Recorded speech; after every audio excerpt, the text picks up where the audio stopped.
Saurabh sir, can you hear me? Hello. Yes, I can hear you. Okay. You can hear me? Yes, sir. Okay, thank you.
Saurabh ji, good evening. Good evening ma'am. Ma'am good evening. Hello. Hello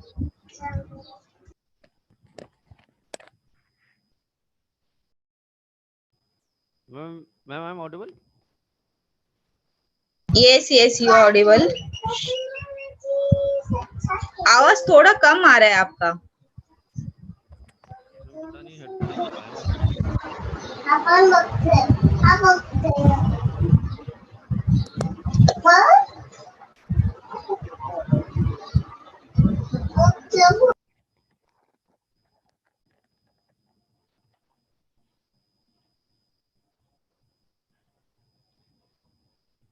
ma'am अब आ रहा है? Hello. Ma'am अब आवाज आ रहा है clear? हाँ, अब आ रहा है, अब आ रहा है। Yes yes. Okay okay. अच्छा सौरभ जी, ये आगे जो शेयर स्क्रीन वाला है ना, हाँ हाँ, उससे वहां मैं से आपको वो C2C और हाँ वो कर ओडी दूंगा। का, हाँ, शेयर करना है। ठीक है। ठीक है मैम। ओडी का तो वो है मेरे पास ओडी का इनविटेशन। जो विजुअल पेज दिया है ना, वो। Okay okay. मैं जरा इनविटेशन शेयर कर दूं पहले। हाँ हाँ हाँ।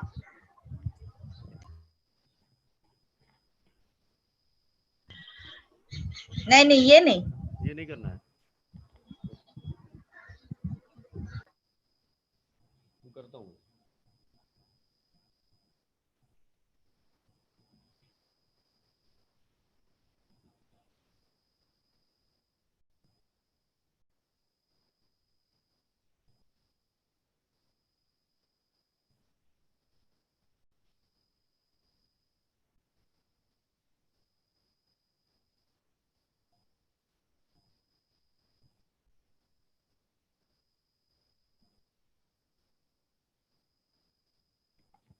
मैम ओडी का उसमें तो है नहीं।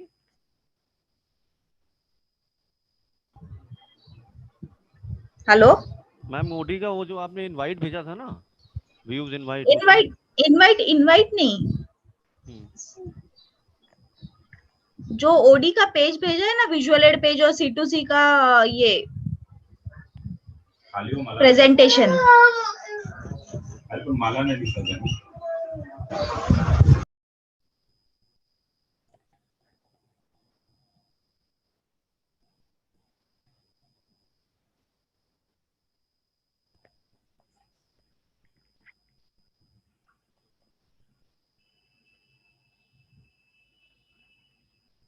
मैम एक बार आप फिर से शेयर कर दोगे?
हाँ, कर दिया है share.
Sir, very good evening, sir. Verma sir, good evening. Good evening. Good evening. Good evening, Matlani sir.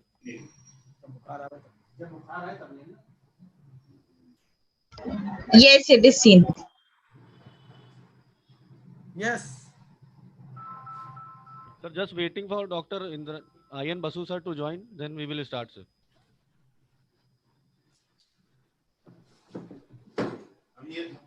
हाँ.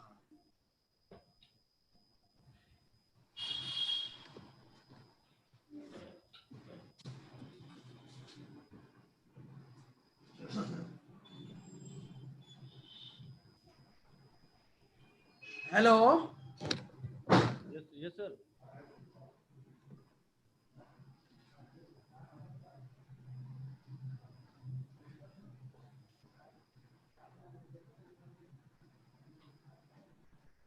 Whether I'm audible? Yes, sir, you are audible. You are Okay, audible, thank sir. you. Whenever you say, I will start. Fine. Right, sir, right. Yes, sir.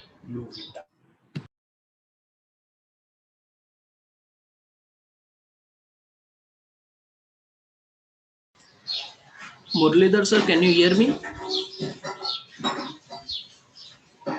Sir, you are on mute. Please unmute yourself.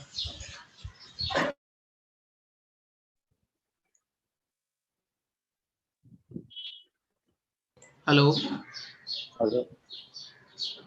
Yes, sir. Can you hear me? Yes. Yes, sir. Your voice is also audible.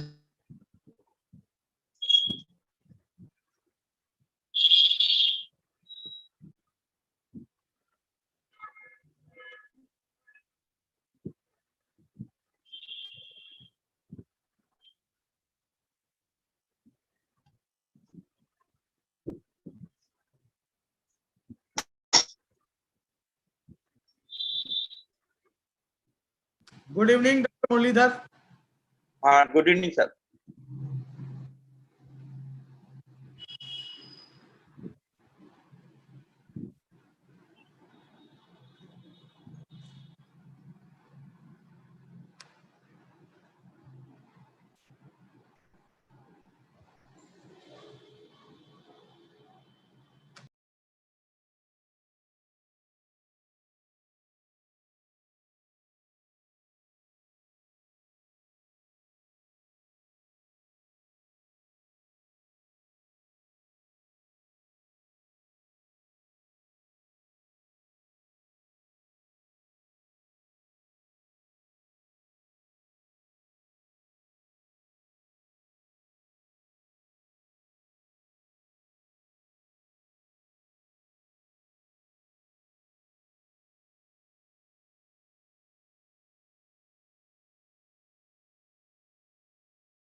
Hello, sir.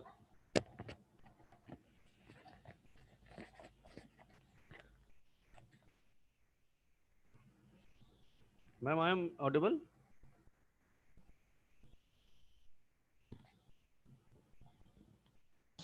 Yes, sir. You are audible. Okay. Welcome, Indranil sir. Welcome to view panel discussion of today, sir.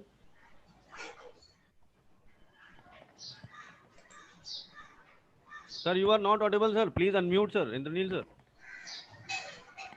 What I want to say is that I want to log in from another device क्योंकि ये जो device में कर दिया हूँ इसका camera तो अच्छा है बट इसमें मेरे सारे कोविड के पेशेंट्स का कॉल आके बर्बाद हो जाएंगे मैं कोई लेक्चर नहीं अटेंड कर पाऊंगा so I am logging out and logging in from some other device ठीक है Okay, no issue, sir.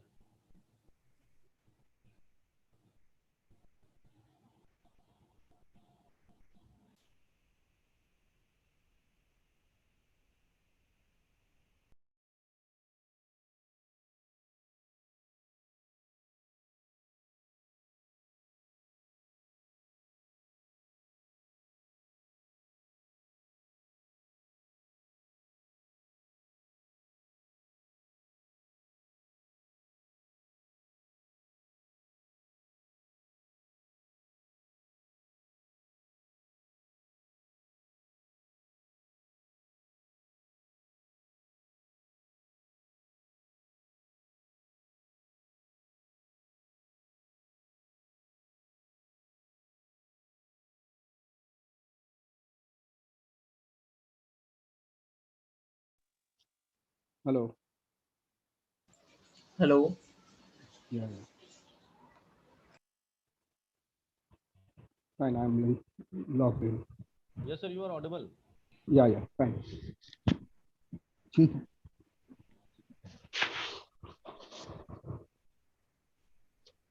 Verma sir.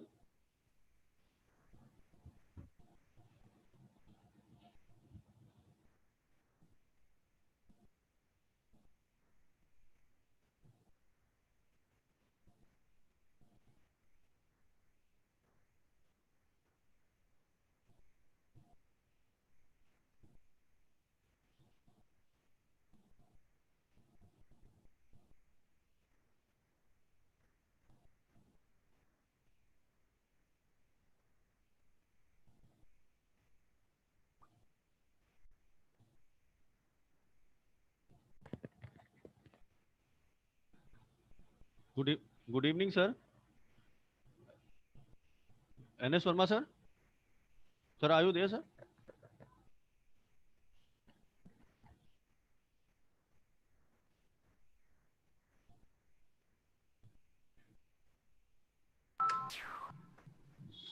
Yeah, I'm ready. Whenever you say, I will start. Okay, sir. I am just starting, sir. Saurabh, I am ready. Okay, sir. I will start, sir, this session. So, welcome, doctors. On behalf of Alchem Laboratories, India's fifth largest pharmaceutical company, I, Saurabh Singh, Regional Manager, welcome our eminent doctors who have joined us for today's panel discussion titled Views on Vildagliptin.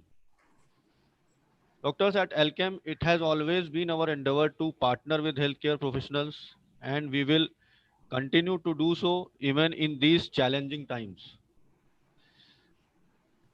To help us navigate through the meeting, we have with us today Dr. NS Verma, our moderator, who will be our moderator for our today's panel discussion. I take this opportunity to थोड़ी देर welcome. बैठना पड़ेगा. अभी थोड़ी देर बैठ जाएगी बुलाते. I take this opportunity to welcome our moderator of the day, Dr. NS Verma. NS Verma, sir, is a well-known personality in Uttar Pradesh. He is a professor of KGMU Medical College, and not only that, he's a diabetologist well-known of Lucknow city. And Dr. NS Verma has published more than 100 papers and articles, and also is a tree of RSSDI UP chapter. So I would like to say that today view panel discussion with the guidance of Verma sir is a all-time hit, because Dr. Sir has always been a renowned persona, and each and every program without Dr. NS Verma sir is not a successful program. So over to you, sir. Please take this program, views of panel on Vildagliptin. Over to you, sir. Kindly also introduce other panelists as well, because they will be new for me.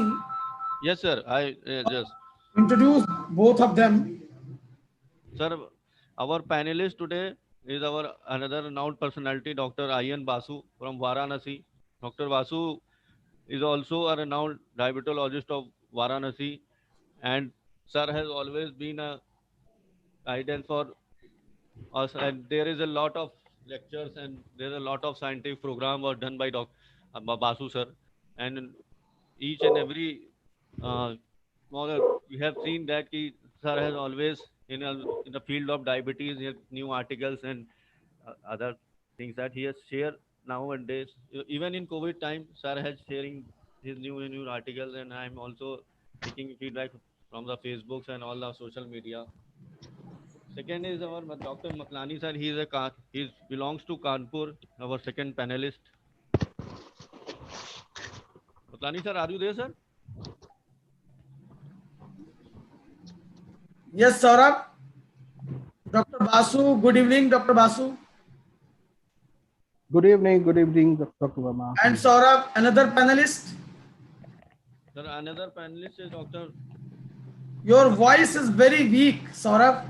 Come closer to your set. Now, sir, now it is clear, sir. Yeah, now it is good. So I was asking, I have good evening, Dr. Basu, and Dr. Basu has responded. Who is another panelist? So Dr. Matlani is another panelist. He has joined, but I think he is not there currently. I am just calling him, sir. Should we start with Dr. Basu? Yes, sir. Yes, sir. We should start. So good evening, friends. As this program is a different type of program, there is no unilog, it will be multi-log, and I have been moderator, so I will talk to our panelist regarding the management of type 2 diabetes mellitus. You all will agree that type 2 diabetes mellitus management is based on pathophysiology.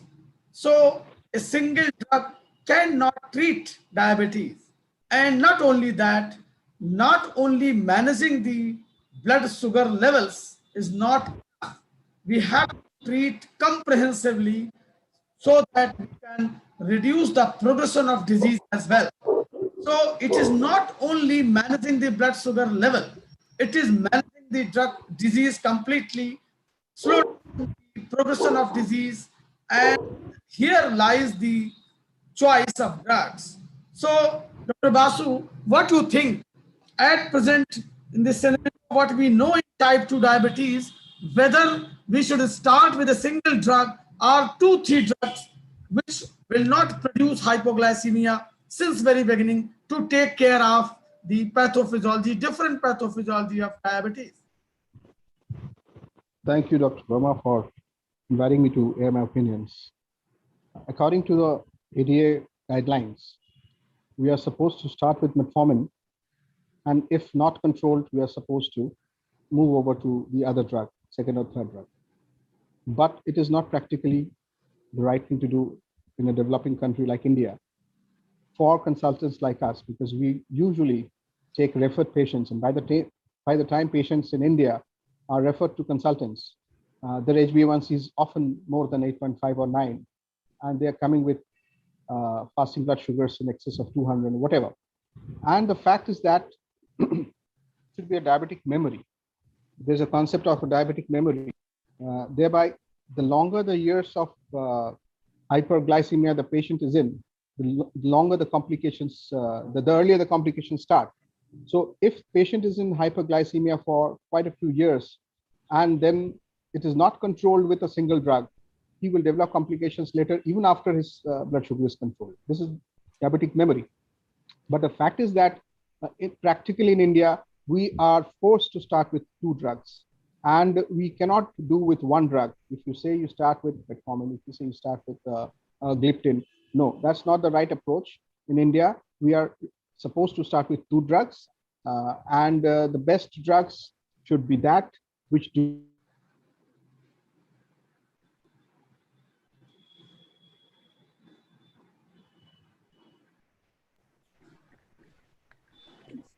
they are elderly patients prone to hypoglycemia. So we should start with perhaps metformin with a gliptin, or nowadays the concept is to start with a gliptin with SGLT2 inhibitor. So these are the 2 options which I would advise to start in the double drug therapy. Nowadays, after the advent of gliptins and SGLT2 inhibitors, the concept of starting with the sulfonylurea is slowly going away, because even these 2 drugs are very, very potent anti-glycemic drugs. And if you believe me, even if you cannot start with the sulfonylurea, it doesn't matter. You can definitely control the blood sugar with starting dose of a gliptin and SGLT2 inhibitor. So my advice is start with a gliptin with metformin for mild diabetics, and if it's a little bit higher, you can start with SGLT2 inhibitors and gliptins, because both these combinations do not cause hypoglycemia. Thank you. Thank you, Dr. Basu. You have said very rightly that nowadays, this is not a wide step to continue with 1 drug and then step up the dose and then address another drug. So that will waste the time and the complications will set in. So very rightly said that it is wise to start with 2 drugs.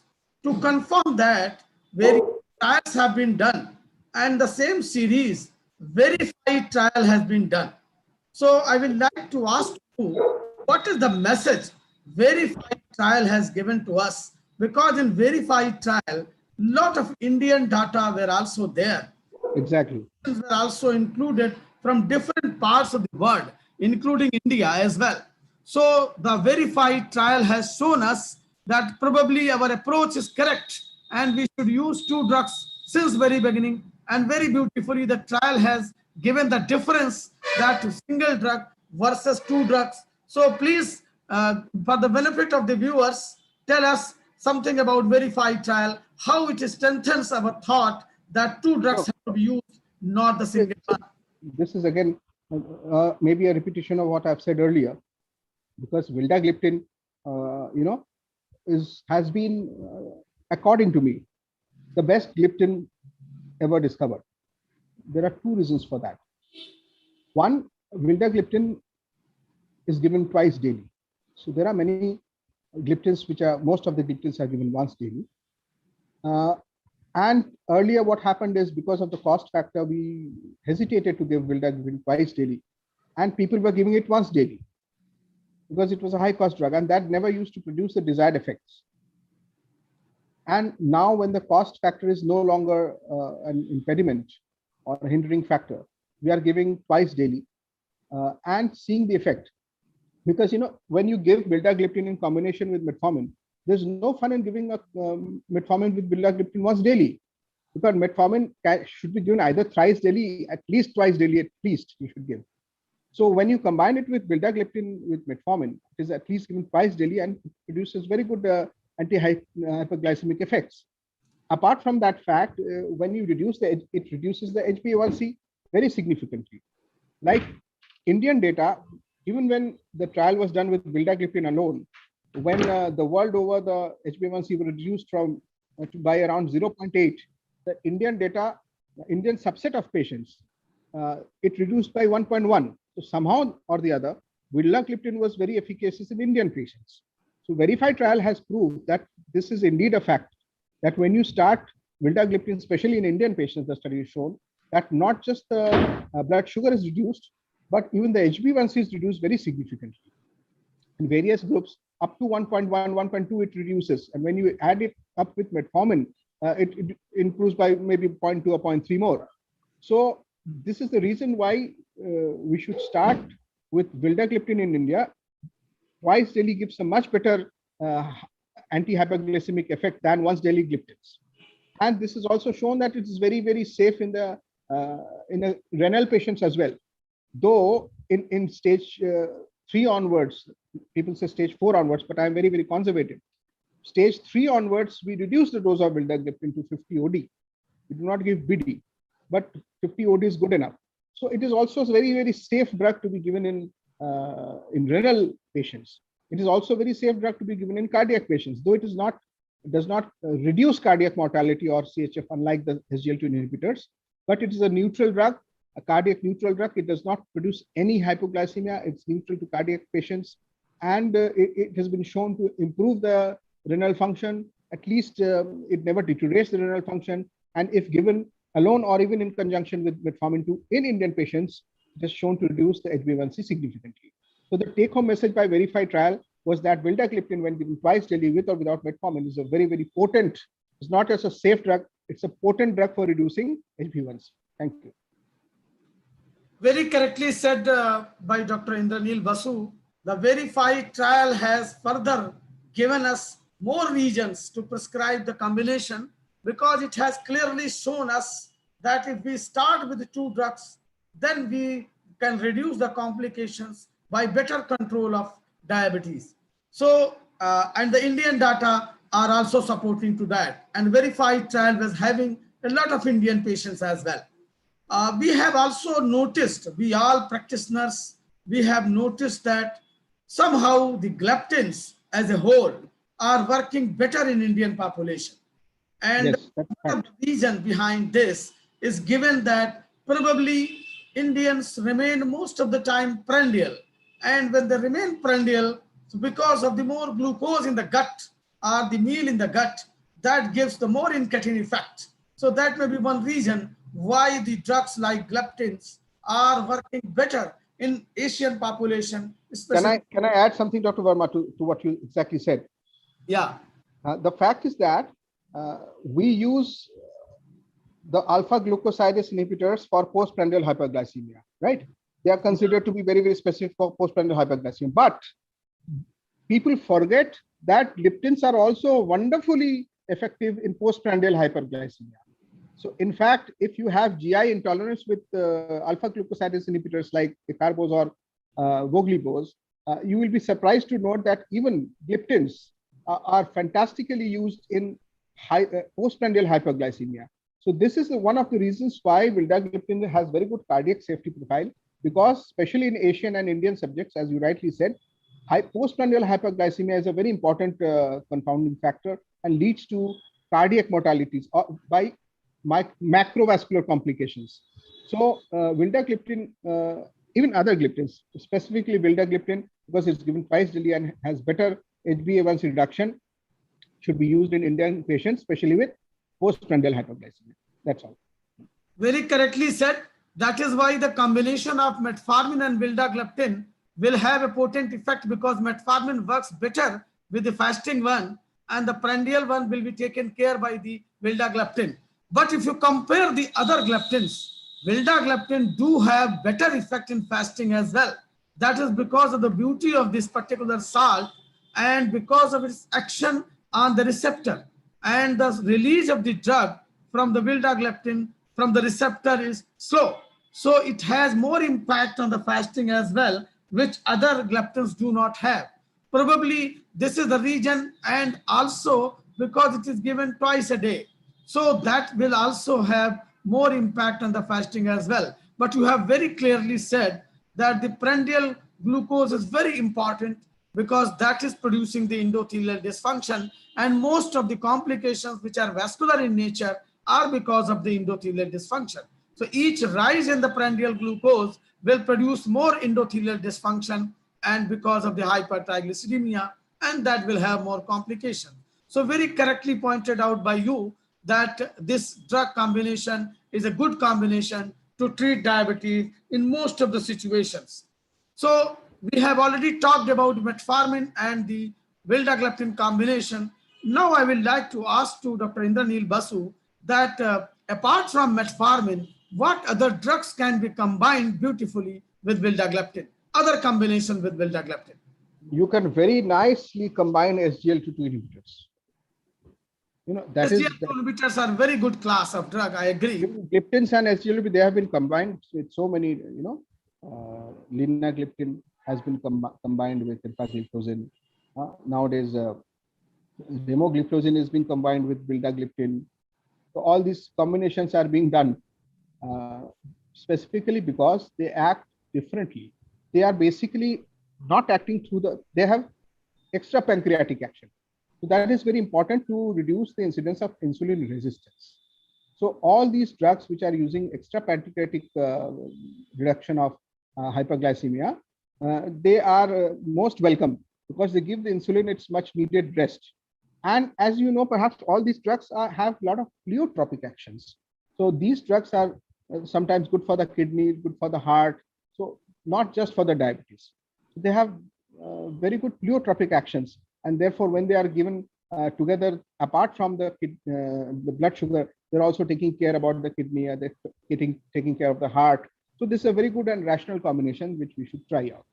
Only thing is that vildagliptin is a twice daily drug, and most of the SGLT2 inhibitors, with the exception of remogliflozin, are once daily drugs. So only remogliflozin is a twice daily drug and vildagliptin is a twice daily drug. So they may be combined. But nowadays, what Indian companies have come up with, they have introduced once daily vildagliptin. So vildagliptin becomes once daily. In this case, they can be combined with all the other SGLT2 inhibitors.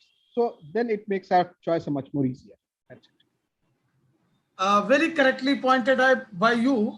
But if you see, already we have combination of the other combination as well. But if you see, when we combine metformin with other gliptins, then they make it twice a day, like the sitagliptin.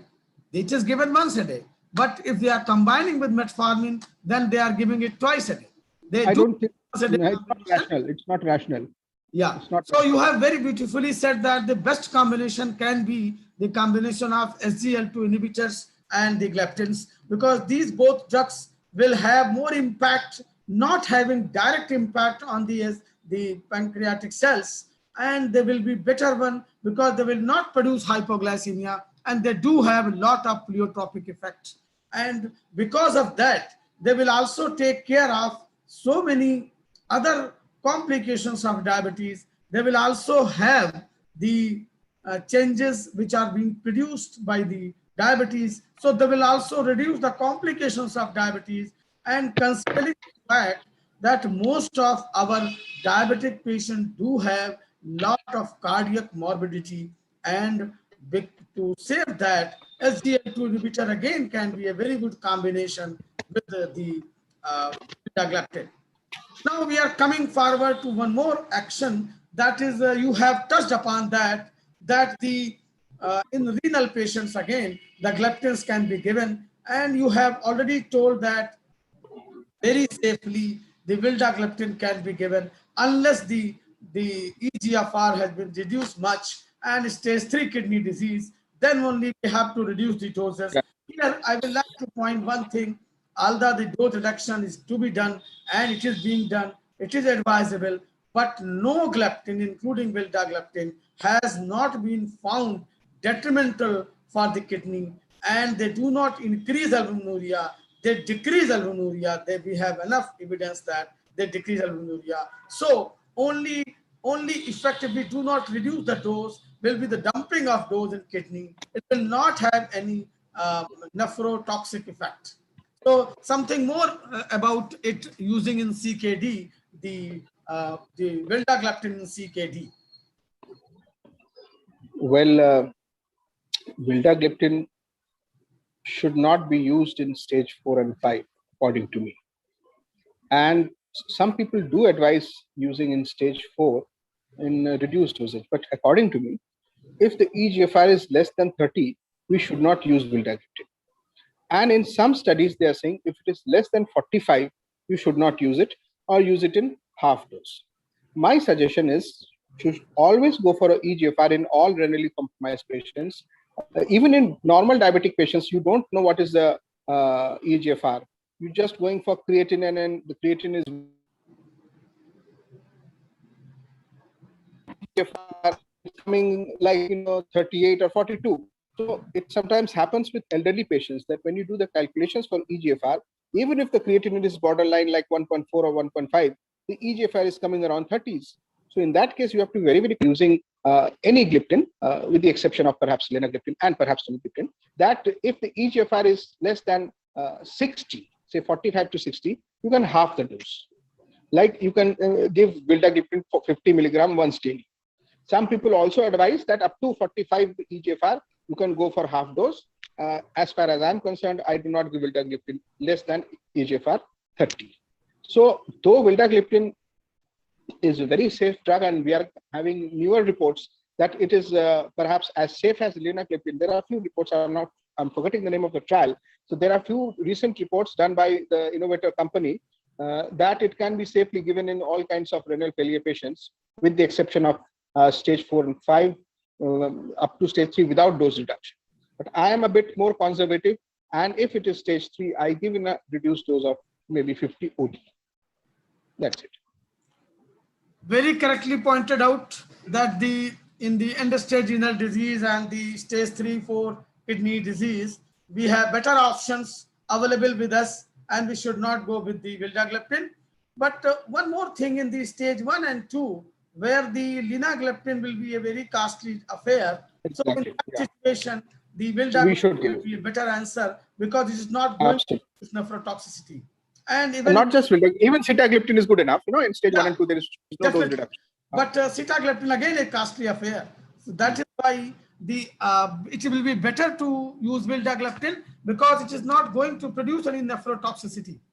And very correctly said that in the stage 3-4 disease, definitely we have to monitor EGFR, and when EGFR has gone down, then definitely SGLT2 inhibitor will be a better drug of choice along with insulin. So in the CKD, the best drug will be insulin along with SGLT2 inhibitors. That will be the best choice. So very correctly pointed out by Dr. Indranil Basu. and very important practical tips have been given by him. Now coming to another area where the gliptins have been used, because it was said in the beginning when the incretin effect was shown and gliptin came to the market, that with age what happens, that GLP-1 secretion goes down and GIP-1 action goes down. But we have seen that even in elderly individuals, the gliptins are working better because of the more safety profile and having less chances of hypoglycemia. So they will be the better drug of choice even in elderly individuals. So we can use them safely in elderly individuals as well. So little bit about this aspect, using gliptins in elderly individuals. Dr. Indranil Basu. Right. What happens is basically gliptins are the GLP-1 and GIP, they are vasoactive peptides and they're released as its neurohumoral factors from the intestinal mucosa. With the passage of time, these internal mucosa get delayed with age, and therefore the incretin effect is reduced with the passage of time. So there are studies in which they say that instead of gliptins, if you want to increase the incretin effect, why don't you give the injectable? But then that's a costly affair again in India. So we are sticking with the gliptins. But practically and theoretically, things are different. Theoretically, with age, the incretin effect goes away because of lesser mucosal, intestinal mucosal action. But practically, we have seen that this is not the case. Practically, even in elderly patients, I'm absolutely guaranteeing you that in the elderly patients, there is no decrease in activity of any gliptin so far. In fact, with elderly patients, we are having more cardiac side effects, more episodes of hypoglycemia, more renal involvement. So in these patients, when we know that there is no risk of hypoglycemia, no risk of cardiac toxic effects, and in normal or not very low EGFR, vildagliptins can be given. In elderly patients, it becomes very, very important to give such a safe drug. Basically, when a person has hypoglycemia, elderly, that is a catastrophic event for these elderly patients. And they equate it with a heart attack. It's as catastrophic for them as a heart attack.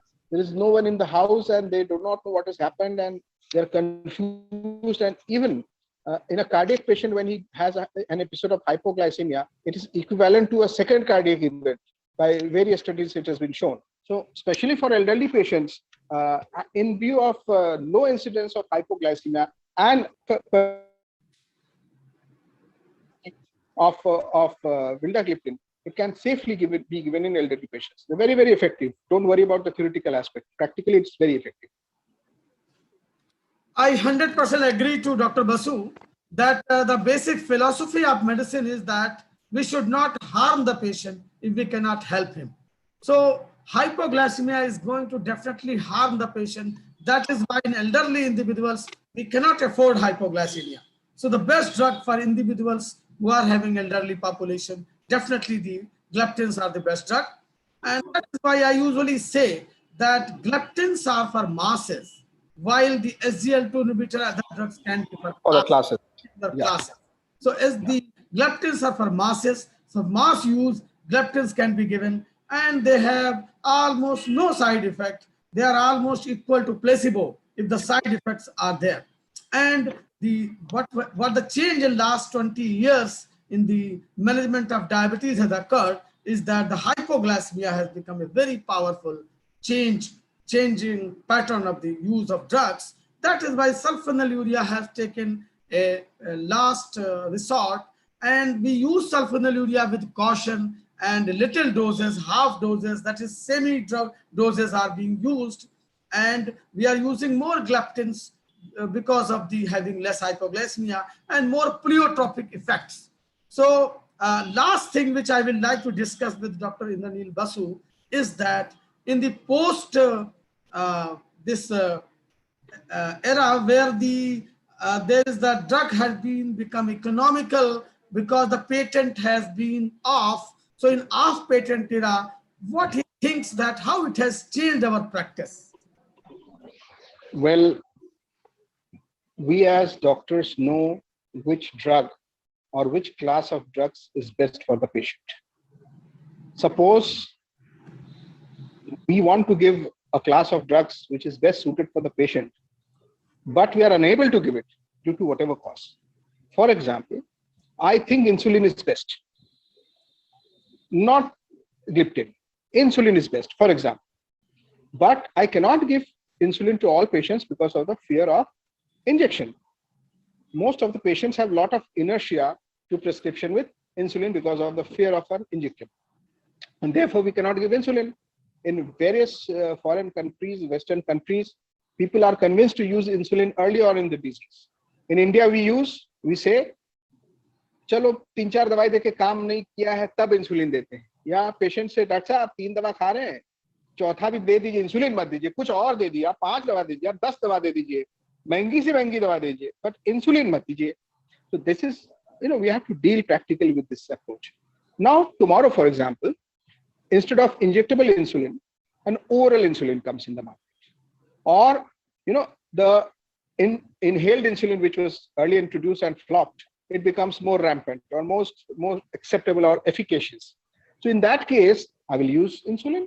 Oral insulin I will use. So what happens is when we have a good option, we tend to use that good option. But what used to happen earlier, that when vildagliptin used to be given, we used to give only the innovator drug, and that was a costly drug. Even sitagliptin, they are very good drugs, I tell you. Even linagliptin, I assure you, they are very good drugs. But in our country, in a developing country like India, how practical is it to give a patient 50 rupees or 60 rupees of an anti-diabetic drug and some more other drug for anti-hypertension, and the daily cost of treatment goes around to 100 rupees per day. And it's very difficult to afford in elderly pensioner people who are dependent on their children for their treatment. So we were forced not to give vildagliptin because people were giving, it's a good drug, but it's so costly, let us give it once daily. But that was giving a bad name to vildagliptin because once daily was not really very efficacious. Even once daily works a little bit, but not to the extent as we would have wanted. And that is the reason why other drugs superseded vildagliptin, because we used to give it daily, whereas we should be giving it twice daily. But now with the decrease of the price, when we can give safely vildagliptin twice daily and patient can afford to take it twice daily, we are having a better option in our hands to give, that is vildagliptin. And this has opened up a lot of options for us. And this is the reason why so many Indian companies are really thriving with vildagliptin. And I have shifted over. Earlier we used to give teneligliptin a lot, but we have shifted over because we know in our heart of hearts that vildagliptin is a better research drug with a better profile than teneligliptin. And the cost of vildagliptin is now so low. It doesn't pinch the patient's pocket to prescribe vildagliptin twice daily. And that is the reason when we have a better option for a better drug, we will tend to use that option for the patient. Thank you. Yes, I agree, 100% agree to Dr. Basu. Similarly, another example, because in the coming future, the oral semaglutide will definitely come to the market. And when the GLP-1 analog oral will be available, then definitely the scenario will again change. It is already available in the US market. But Indian market is different. And as you said very well that we know the best drug, but we cannot use sometime because of the financial and other reasons, economical reasons, because in my country, everyone cannot afford the best treatment available. So off-patent drugs are welcome in India because more population can be getting benefit out of that. So I think we have discussed a lot about vildagliptin and the qualities of the drug. If any questions from the participants are there, Dr. Basu is here to answer it. So organizers, if you have any questions, because in the chat box, I am not able to see any questions. If there are any questions, we will feel happy to handle them.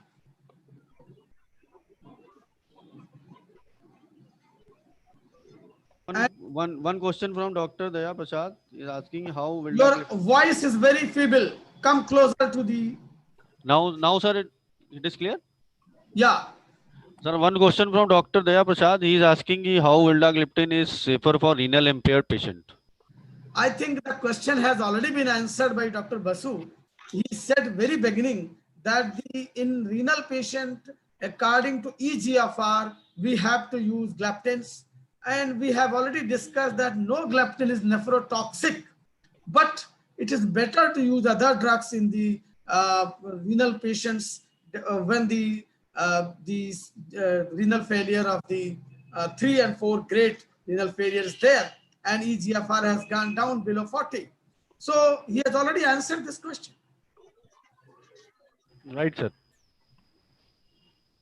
So if there are no questions, I think we should call it a day. And it was a very nice interaction with Dr. Indranil Basu. I would like to thank him for his very nice interaction and very good concept of managing diabetes in Indian setup. Thank you, Dr. Basu. Thank you, Dr. Verma, for being such an excellent moderator for the event. And I also thank Alkem for providing me with the opportunity to interact with you. And all of you, please stay safe and happy, and use your mask and safe distancing, and keep seeing your diabetes patients and treating them well. If you cannot treat them in your clinic, do establish video consultation, and never, your diabetic patients should not miss a single dose. Try to see that they do not go into hypoglycemia or hyperglycemia during these COVID times, and perhaps there is going to be a lockdown. You should take special care of your diabetic patients. Thank you. Thank you. Sir, Thank you. Sir, we take this opportunity to thank Dr. N.S. Verma, sir, our moderator, for moderating this panel discussion, and also Dr. Indranil Basu, our panelist, to share these views on vildagliptin in clinical practice. Sir, just I will take 2 minutes of yours because I have to share one very important thing. Just I will take 2 minutes.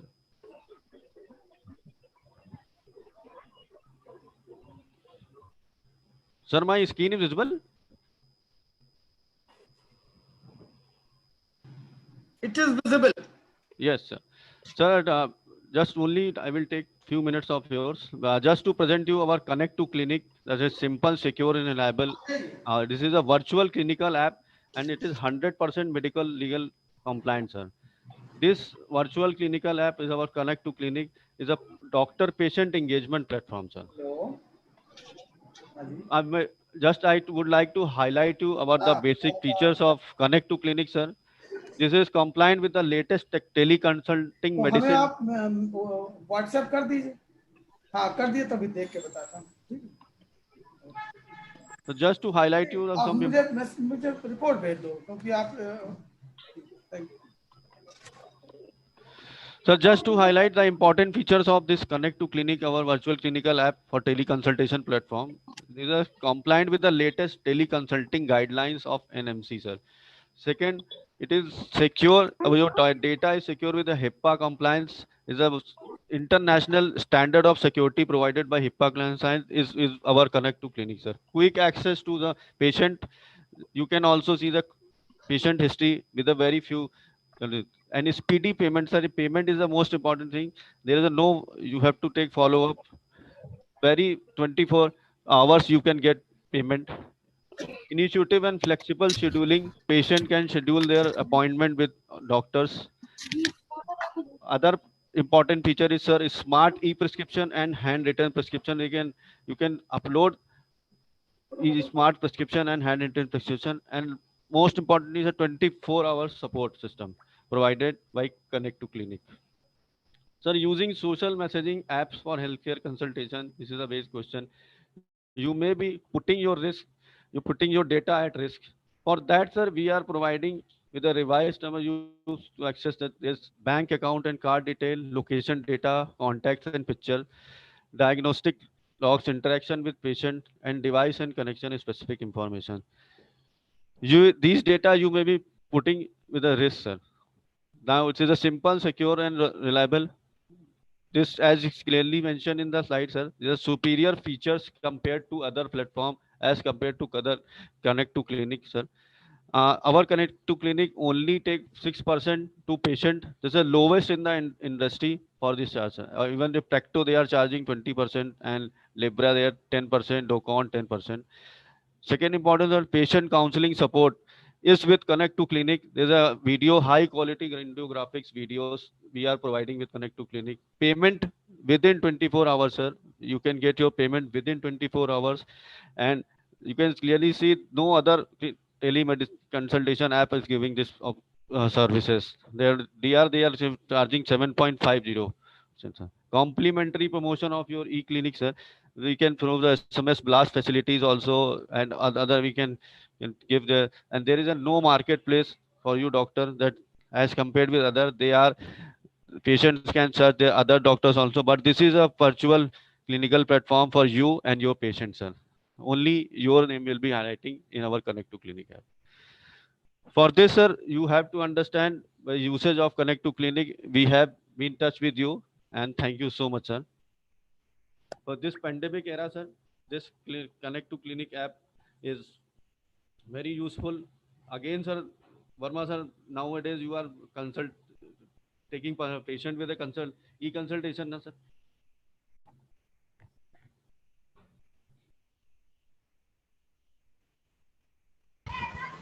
Ma'am,